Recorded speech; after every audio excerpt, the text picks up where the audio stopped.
NEET का जो है ना पेपर लीक हुआ है, ये बात आप अच्छी तरह से जानते हैं, ठीक है। आप बोल रहे हैं कि इस पर बोलने के लिए, हालांकि हम लोग को बोलना नहीं चाहिए, ठीक है, लेकिन बोल देते हैं हम लोग। विद्यार्थी का दर्द कौन समझेगा? विद्यार्थी का दर्द जो है ना केवल और केवल उसका शिक्षक समझता है। लेकिन कुछ बात आपको समझना चाहिए, ये नीट का जो पेपर लीक हुआ है ना, तो इसमें केवल और केवल सिस्टम दोषी नहीं है, ठीक है।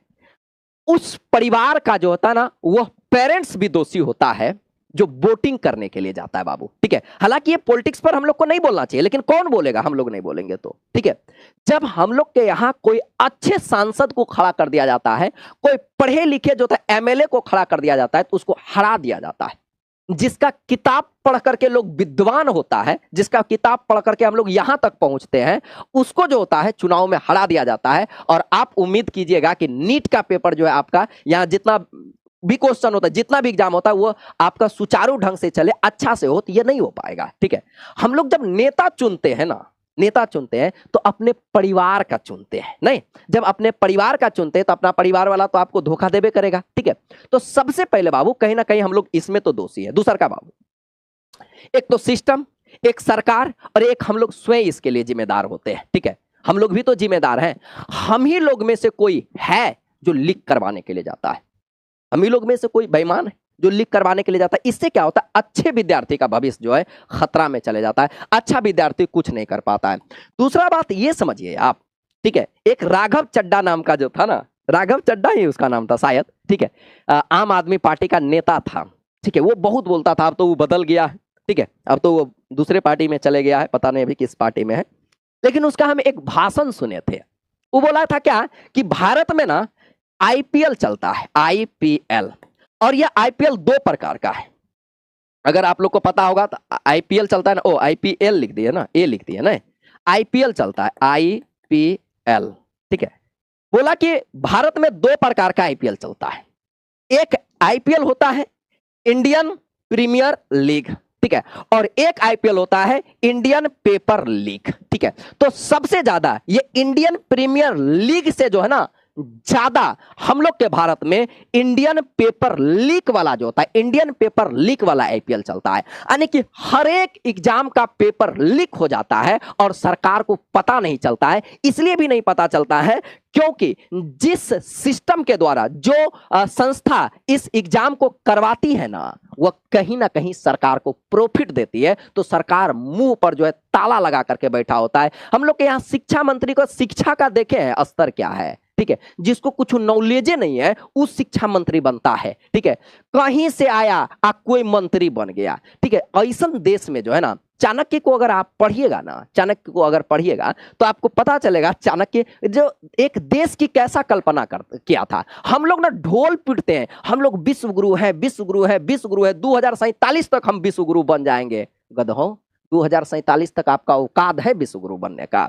विश्व गुरु बनने के लिए पहले उसके तरफ सोच होना चाहिए। पहले तो नेता चुन लेते हैं आप लोग, अकलोल भकलोल कहीं से उठा लेते हैं एगो, ठीक है, पार्टी के नाम पर जीत गया। इंसान को चुनते नहीं है हम लोग, तो पार्टी को चुनते हैं। दूसरा का, हम लोग कैसे विश्व गुरु बनेंगे? हम लोग का यहाँ हम लोग ना हमेशा उपभोक्ता रहे हैं, कभी प्रोड्यूसर नहीं बने हैं। जैसे मान के चले हम लोग एसी का यूज कर रहे हैं, अभी हमारे यहाँ एसी लगा है, तो ये एसी का हम लोग निर्माण नहीं कर पाए, एसी का खोज नहीं कर पाए, खरीद के ला करके यूज किए हैं, ठीक है, खरीद के ला करके यूज किए हैं। जैसे कोई भी हो, हम लोग के यहाँ फ्रिज हो, कंप्यूटर हो, लैपटॉप हो, आपका मोबाइल हो, क्या चीज का निर्माण, किस चीज का खोज भारत किया है? कहाँ किया है? कहाँ किया है? बताइए ना। खाली ढोल पीटने से नहीं होता है। अपना एजुकेशन सिस्टम इतना गलत है, इतना बर्बाद है, इतना बर्बाद है, ठीक है। एक इतना दिन में तो एगो एजुकेशन सिस्टम नहीं सुधरा है, ठीक है। पहले विश्व गुरु बनाने से पहले आपका जो शिक्षा पद्धति है इसको पहले सुधारिए, ठीक है। हम लोग के देश में बिहार का ही आप कह सकते हैं, हालांकि झारखंड का है, एक शायर है और आप बुक भी लिखते हैं, उसका नाम है नीलोत्पल मिनिलाल। नीलोत्पल भैया बताए थे कि शिक्षा का क्या मतलब है। शिक्षा का मतलब होता है बाबू, शिक्षा का मतलब होता है, शिक्षा वो है जो आपके हाथों को हुनर दे, मतलब आप में कला दे कि अगर आप शिक्षित हैं तो आप कुछ कमा सके, आप हुनरबाज हो सके। बताइए ना, आप ग्रेजुएशन कर लिए, क्या कर लिए? ग्रेजुएशन करके बेरोजगार हैं, आप में क्या हुनर है? शिक्षा का मतलब सबसे पहले आपके हाथों को रोजगार दे, मन को, दिमाग को तार्किक बनाए। तार्किक का मतलब होता है तर्क वितर्क करे, आप क्वेश्चन करें, ठीक है। आप सरकार से क्वेश्चन कर दीजिए, आपको देशद्रोही घोषित कर दिया जाएगा।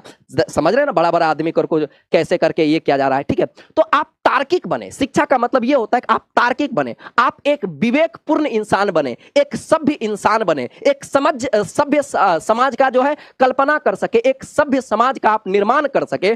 और हम लोग का शिक्षा पद्धति में क्या है? हम लोग की शिक्षा पद्धति में है कि किस तरह से फलना, किस तरह से चिलना आया, कौन पॉलिटिक्स पार्टी है, ठीक है। हम लोग के शिक्षा पद्धति में यह होना चाहिए कि 6 क्लास से ही हम लोग के शिक्षा पद्धति में हुनर सिखाना चाहिए, कोई जो टेक्निकल चीज सिखाना चाहिए, कोई लैपटॉप का नॉलेज सिखाना चाहिए, कोई चीज बनाने का नॉलेज सिखाना चाहिए।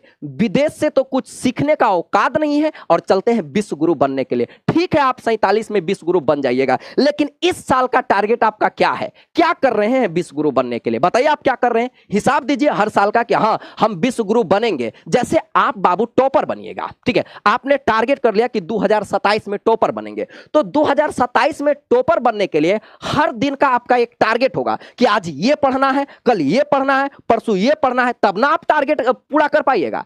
अब आप कह दिए कि 2027 में टॉपर बनेंगे, आप कुछ करिए नहीं रहे, काहे जी 27 आएगा तब नु देखेंगे। ऐसा नहीं होता है। अगर आप विश्व गुरु बनना चाहते हैं, अगर देश को आप अव्वल नंबर पर लाना चाहते हैं, तो एक साल में अपने देश के लिए आप क्या किए जनता को बताइए। आप क्या हम जनता में से किसी का औकात है कि सवाल पूछ सके? किसी में दम नहीं है कि सवाल पूछ सके, ठीक है। जब तक बाबू आप पढ़ लिख करके तार्किक नहीं होइएगा, कोई भी पार्टी का अंधभक्त नहीं बनना है, चाहे वो पार्टी कोई भी हो। जो सही हो उसको सही कहना है, गलत को गलत कहना है। जहां पर विरोध होना चाहिए वहां पर विरोध करना है। अब ऐसा नहीं कि अपना आदमी है तो विरोध ही नहीं किए, काहे भाई अपना पार्टी का है, वो कुछ छू करेगा तो ओकरा मानेंगे, ऐसा नहीं होता है। समझ में आ रहा है? तो ये चीज आपको ध्यान में रखना है बाबू, ठीक है। और हमेशा अपने गार्जियन को भी समझाइए कि आसपास में कोई पढ़े लिखे शिक्षित आदमी इलेक्शन में खड़ा होना तो उसको वोट देना चाहिए। नहीं जीते कोई दिक्कत नहीं है, लेकिन वोट से उसका हिम्मत जाया करना चाहिए कि हम आपके साथ हैं। अगर कोई विद्वान खड़ा होता है और उसको आप 200 वोट देते हैं तो क्या साबित करना चाहते हैं? इस सड़े हुए समाज में और बढ़िया समाज का सड़ा हुआ व्यक्ति कभी बढ़िया समाज का कल्पना नहीं कर सकता है बाबू, ठीक है। भेड़ बकरी के तरह जो होता है हम लोग इलेक्शन में वोट देते हैं और सिस्टम जो होता है नकम्मी सिस्टम चुनते हैं और सोचते हैं कि पेपर लीक ना हो। पेपर लीक कैसे नहीं लीक होगा? आपका पेरेंट्स, हमारा पेरेंट्स, सबका पेरेंट्स का योगदान है हम लोग के जीवन बर्बाद करने में। अगर आपसे पूछे कि आपका जीवन कौन बर्बाद कर रहा है, तो ये बात आप गर्व से बोलिएगा कि हमारा पेरेंट्स भी हमारा जीवन बर्बाद करने में उसका भी योगदान है। सिर्फ आपका योगदान नहीं, आपका क्या योगदान है? आप तो पढ़ रहे हैं, लेकिन ये सिस्टम के साथ साथ, ये भ्रष्ट सिस्टम के साथ साथ कुछ जो होते हैं घटिया किस्म के आदमी के साथ साथ कहीं ना कहीं इनडायरेक्टली हमारा समाज, हमारा घर का भी व्यक्ति शामिल होता है। आप इस चीज को पहले एक्सेप्ट कीजिए। हम बोलते नहीं बाबू पॉलिटिक्स में, आज हम जीवन में पहली बार बोले, ठीक है। लेकिन याद रखना है कि अब से अगर आपको वोटिंग करना होगा ना, चाहे आपका पार्टी हार जाए, लेकिन इंसान सही चुनिएगा, ठीक है। इंसान विपिन सर जैसा आदमी हार जाता है, केसी सिन्हा जैसा आदमी हार जाता है, ठीक है। तो क्या आप उम्मीद कीजिएगा, ठीक है। जहां रेपिस्ट बनता हो, जहां बलात्कारी बनता हो, जहां कातिल बनता हो मंत्री, वहां पर आप क्या उम्मीद कीजिएगा हो?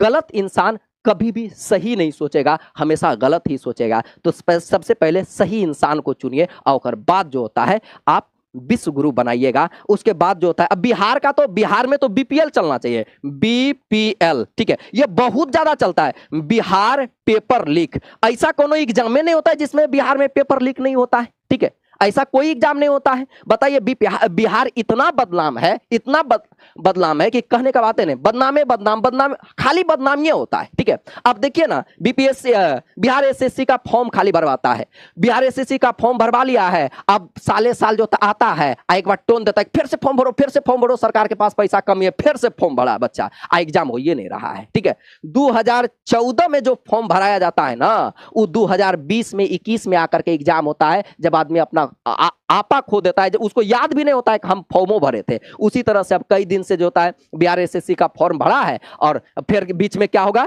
कि जैसे एग्जाम लगा और बाद बोलोगे एग्जाम में कैंसिल हो गया, पेपर लीक हो गया। अरे भाई पेपर लीक हो गया तो ये बात एक्सेप्ट करो कि हमारा सरकार निकम्मी है, हमारा सिस्टम भ्रष्ट है, ठीक है। लेकिन नहीं करेगा, नहीं करेगा, नहीं ना करेगा, ठीक है। विद्यार्थी और किसान और जवान हर दिन जो होता है देश में बलिदानी के लिए बनता है। आज देखिए ना, प्रोटेस्ट करने के लिए जा रहा है पुष्ट पीटा जा रहा है। अपना मेहनत भी कीजिए, पढ़ाई भी कीजिए और बोलेगा कि हमारा देश का युवा, हमारा देश का युवा, हमारा देश का युवा, और उसी युवा को पुष्ट मार मारा जाता है, माथा फोड़ दिया जाता है। क्यों? क्योंकि वो अधिकार मांगने के लिए वहां पर खड़ा है। ठीक है, अगर आपके पास ये नहीं है, एग्जाम लेने की क्षमता नहीं है, तो आप क्यों वैकेंसी निकालते हैं? ठीक है, चलिए छोड़िए बाबू, हम नहीं बोलेंगे इस पर। ठीक है, वैकेंसी हुआ, पेपर लीक हुआ, ये ऐसे होते रहेगा। ये हम लोग का भी गलती है, कहीं ना कहीं हम लोग को भी इसका जिम्मेदार है। हम लोग को सही इंसान को चुनना चाहिए।